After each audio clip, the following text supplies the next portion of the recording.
Welcome everybody. I just wanted to do a intro video to the syllabus. That way I could just kind of read through some of the important things. And I know that on the first day, it's hard to kind of internalize all the information as we go through it. So you can have this video as a resource if you ever want to look back on it throughout the rest of the semester and share it with family members too if they have any questions.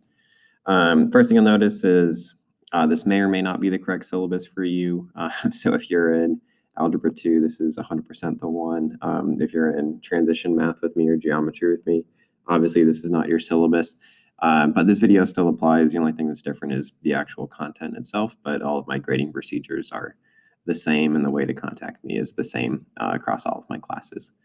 So just a quick intro for all three courses. I like to teach math in a really applied way, and you're at a great school to do that at the Career Center. So we're going to make sure that every day what we're doing is grounded in the real world context and the real applicability of the skills, and not just, writing numbers and letters on the board and doing some crazy stuff that no one really understands why it's useful or where you're going to use it again. I'll always be really honest with you about that as well. So, some skills are 100% you're going to use them all the time. Some skills you use them here and there, and then some skills, you just kind of need to know to get all of those geometry or algebra or transition math competencies met. So again, I'll be honest about those, but it's my goal every day to make sure that what we're learning is useful and that you know why it's useful. So if you're ever not sure about that, just like it says in the syllabus, under what will math be like, just ask me, because I promise you, I'm never going to waste your time, and there's never going to be something that doesn't apply or isn't important. Mastery-based grading might be a little bit different. You might have seen this before, but this is how I grade. I think especially in math, sometimes the first time through, it's just like a different language and you have no idea what's going on. But maybe by the end of the semester, something kind of clicks and you get it. I feel like in those situations, it's hard because you get the grade for the first day that you did something, even if you leave class knowing it. That's what mastery-based grading is designed to eliminate. So basically, my idea is that if you understand something by the time you walk out of my class, I want you to have credit for your understanding of that thing. So if you don't do perfectly the first time through, just know that you'll always be able to retake any assignment at any grade level to do better, because ultimately I want your grade to be the best it can possibly be, but I really want it to reflect your knowledge of something. That being said, if you just turn in a blank assignment, don't even give any effort, obviously that's not going to apply and you're not going to be able to retake those. Again, as long as you're given full effort, you're attempting every question, you'll always be able to retake in that case. Technology in the classroom. So it's going to be a challenge, and there's going to be a lot of different ways that we're going to learn, I'm sure, as the year goes on. But regardless, every class session, whether we are in the building or doing blended learning online, you're going to need a Chromebook or computer to do that. So we have some that you can access here. If you don't have access to one, please let me know, and I can help you get in touch with the tech department and they can get you one for sure. And again, if you forget that, I know there's a few that we can loan out that you can access, but best case scenario is you have yours, you bring yours every day and it's charged, it's ready to go. But we do a lot of paper conservation. We do a lot of stuff online. My biggest reason for doing that is, one, that's how you're going to see everything in college or in career. And then two, save some paper. It's a lot more efficient and you have a record of it later on. So if you go to, take the final exam a couple months later, and you're like, oh gosh, I lost that sheet of paper, or I lost my notes on this in an electronic world, it's always there. You'll always be able to find it. And I keep my stuff pretty organized online too, so you'll always have that to go back for as a reference. Depending on which syllabus you're looking at, you're going to see the kind of basic overline of the content we're going to do below. What I would say is, if you're not sure what some of those words mean, or if you've seen them before, just know that we're going to go through them at our level with our procedures here. So in the example that you know something, we're probably going to do it a little bit more in depth than you've done in the past. Or in the example, you don't even know what it means. That's totally okay, because we're going to start off with the intro to the skill and we're going to work our way up. So there's a place for everybody to start regardless of your background, and we're going to make sure that everybody's successful. Grading, again, for all three classes, this is exactly the same. Assessments are going to be a little bit more than half of your grade. You're going to see the way that I grade quizzes and tests a little bit different maybe than you've seen in math classes in the past. My perspective on this is I never want you to guess what your grade is or where I pull numbers from. I know that partial credit can sometimes be really inconsistent and hard to really know. So I try to define it as clear as I can, and there will be a rubric for this as well that kind of spells out a little bit more clearly on the actual testing quiz itself. But just know when you're going in, hopefully a little bit lower level of anxiety as a result of this. A third of your credit is for correct answers. So that's probably the way that you're used to being graded in the past. But 2/3 of the credit, which is probably a little bit new, is actually for the quality of your work and applying the skills and procedures. So if you're just randomly guessing and not showing any work and you get the answer right, you're not going to do very well. But if you are paying attention in class, following along, studying your notes, and you're trying the skills that we learned and the way that we learn them, you're going to do really well. So in a lot of ways, I see this as credit for a professional work product, credit for following along with what we do. Even if you're not perfect, a majority of your points just come from knowing what we're doing and applying what we did in class. Full disclosure for why I do this, when I was in college, my part-time job is actually I worked for one of my professors and I graded homework and exams for him, and this was how he graded. So he didn't care all that much about correct answers. He really wanted to see if students were applying his skills in a way that was actually effective. So when you're in the real world at a job, you're not going to complete homework assignments for right answers. Your goal of doing a report or anything like that is to convince someone of your final product. So I see high quality work and fully shown out work products as convincing me of your correct final answer. Classwork. So again, whether we are in person or we are in a Microsoft Teams meeting, I'm going to be looking for these same things. So professionalism, collaboration, and growth are kind of the three things that I'm focusing on. So you're going to have some classwork points and again, assignments that you're going to be completing, but that's not going to be the only points you're going to earn. You can also get points from being a good teammate, talking to peers, and fully engaging in assignments. So again, just like up top, it's not just, are you getting things right or wrong? It's, are you fully engaging with what we're doing? In-person class time, obviously, is going to look a little bit different than Microsoft Teams meetings. So on Teams meetings, we're going to start off sessions with everyone kind of in the same room or meeting, but then we're going to be able to kind of break it out into some small groups. The reason why I do that is I think it's a lot easier to talk in smaller groups. So if you're only with a few of your peers, you're going to have more of a voice, and I'm going to join those groups periodically too, kind of like rotating through like I would be walking around in a classroom. That's me virtually walking around, just always having the rooms that you're up on my screen because I can control that from here. So just know that even though we're not in a physical classroom, we're going to still be able to model a lot of things that we would do in terms of group work and collaboration and talking to peers. We're still going to be able to do those in Teams. And again, the technology might be a little bit of a challenge getting set up at the start, but I've got some experience with it, and I'm sure that we can all get there together. But just know, collaboration's still there, the learning's still there. We're still going to have just as many supports. It's just going to look a little bit different, but same goal, same end result.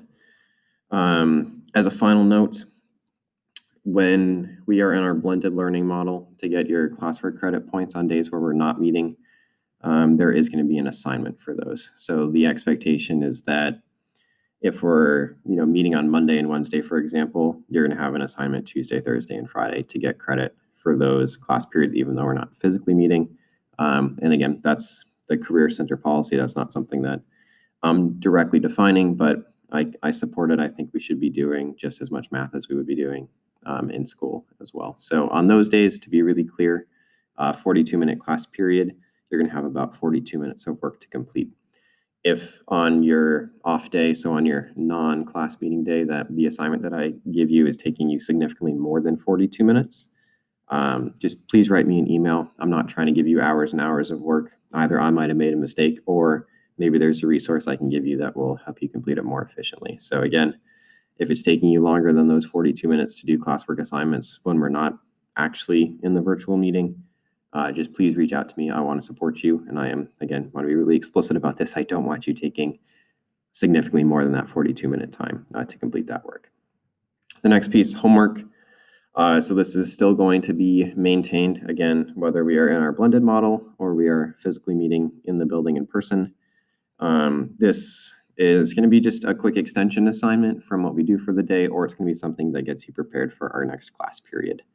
So important work, because that review and the preparation for your next period is going to make you that much more successful. It's going to make our time that much more useful. If you don't do it, it's going to hurt you, not just in a grade, but it's going to hurt kind of in the way that it's going to make it a little bit harder to be able to engage with class material. With that being said, just like before, my homework goal is to take around 30 minutes or so a night. If it's taking you significantly longer than that, again, just please reach out to me. With all these things, I know math problems, sometimes it can be really frustrating. You're not sure where to start or where to go. I don't want you to spend hours and hours and hours every night doing these things. I just want it to be something that helps you learn, helps you grow, but isn't a huge source of stress. So again, if it's taking you more than my goal for you, so if it's taking you more than that 30 minutes or so, please reach out, and I'll be able to hopefully find you a more efficient way to get these things done. Next part of the grade here, and the last part of the grade actually, is your Google site. We're going to have an entire class just dedicated to getting this set up and walking you through what it is, but from a big picture standpoint, it's basically like an online notebook. And again, like I was talking about earlier, when we bring things virtual, really easy to organize, really easy to access at a click. If it's a resource from months ago, you're going to have a lot better of a time finding it and finding a good record of it. So you view your Google site as two things. One, a really good resource to organize your materials, but two, that's something to show off, something to be proud of. It's going to be your way to show me what you've learned, to show me how far you've come. So an assignment that you're doing in August, for example, versus an assignment you do in January, you're going to be able to basically see those two things side by side, see all of your growth, and really see your progress throughout the year. So kind of use it as a way to brag on yourself a little bit as well. So that's like 10%. It's kind of similar to maybe what you've done with a traditional, like a paper notebook that you've had just like a progress check grade in classes before, but the difference is it's going to be a little bit more personal to you. It's going to be easier to access. And I think ultimately the most important part is I think it's going to be more helpful as well. So that's the gist of grading. Technology and behavior. Again, in the physical building and virtually online, all these things still apply. So we're going to be meeting on Chromebooks on our computers here. And it's really important that when we're either in the Microsoft Teams virtual meeting or we're in class doing assignment online, that you are 100% focused on the task at hand, so that you are keeping only resources from that class period and that apply to what we're doing directly open on your Chromebooks. And that's just honestly a really important professional skill as well, when either in college or in the career place, to have that ability to maintain that focus and stay on task with what you're looking for. Second thing, phones. Again, this does apply in and out of the building. During class time, phones shouldn't be used almost for any reason. The one reason that it could come up is, let's say you've done some work on paper and you think it's a really good work product and you want to put it onto your Google site or take a picture of it or upload it to your Google Drive. That would be a good example of when it would be appropriate to use a phone. However, before you do that, please just ask me. Okay, it's just like hey, Mr. R, need to use my phone to take a picture. I'll give you permission. That'll be fine. So again, please ask before, though. Don't just take out your phone in the middle of class to do that. Even if you have the best intentions and perfect intentions, I just want to make sure that we're all on the same page and that I'm really fair, because I know that if some people are using it and others aren't, and there's any confusion about that, it feels really unfair. So to me, consistency is fair. So if we're all meeting these same norms together and holding ourselves to the same standards, then that feels a lot more fair. When mistakes happen, I'm assuming the best. I know that we're all good people in here and we're not trying to do anything maliciously or in any way like that, but I'll just give you a quick warning. The purpose of the warning is not to take up a whole lot of time. It's basically just a quick reminder, hey, I think you just made a mistake. I'm not sure if you know that what you were doing was inappropriate, but I'm just letting you know. So again, just take that. Don't take it personally. Nothing like that. It's just a quick reminder. Think of it as a reminder. Nope, I'm in class. I gotta meet these expectations. If it happens again in the same period, because again, we're going to be living in 42-ish minute periods here. So if I have to talk to you twice in that amount of time, that's maybe not the best professional reflection.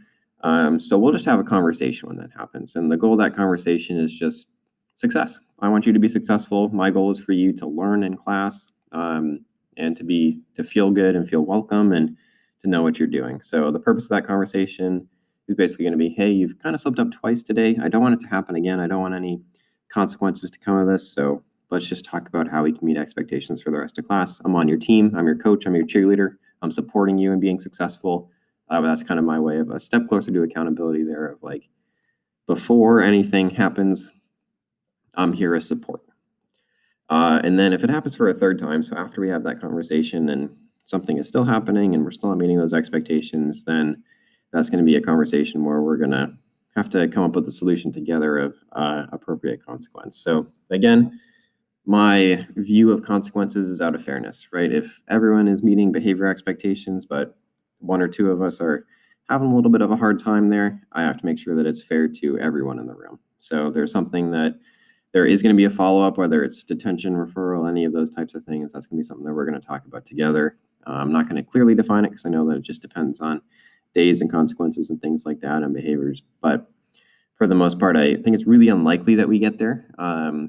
And I think far and few in between class periods where that's actually going to happen. But this is me just being really consistent and clear about my expectations from you, and also trying to be clear and fair to you as well. So that way you know when or if these things come up, this is what you can expect from me. And again, I know I've said it a few times, but the biggest thing to me is fairness. I think it's really, really important behaviorally, academically, work-wise, that I am fair to everyone in the classroom and that we are fair to each other in terms of our engagement, our work, our focus, all of those things. And then obviously, if there are major or more significant things, I obviously have the discretion to deviate from that warning system there if appropriate. And then final thing, absent for any reason, just let me know, touch base. 9 times out of 10, you're going to have 2 days to get the work that you missed done. But again, especially in today's times, there's a lot of extenuating circumstances. So reach out to me if you need more than those 2 days. We can come up with a plan together and make sure that you are back on track and successful. So I know this is kind of a quick cursory overview of the semester. I think it's also kind of hard to see all these words and hear these words, but not actually see it in person or have examples of these assignments. So just know that as the semester goes on, as we get more examples of these things coming up, it's going to make a lot more sense. But also, if you have any questions, always feel free to reach out to me. I'm very responsive, I'll say, via either remind or email. So just let me know. I am here for you.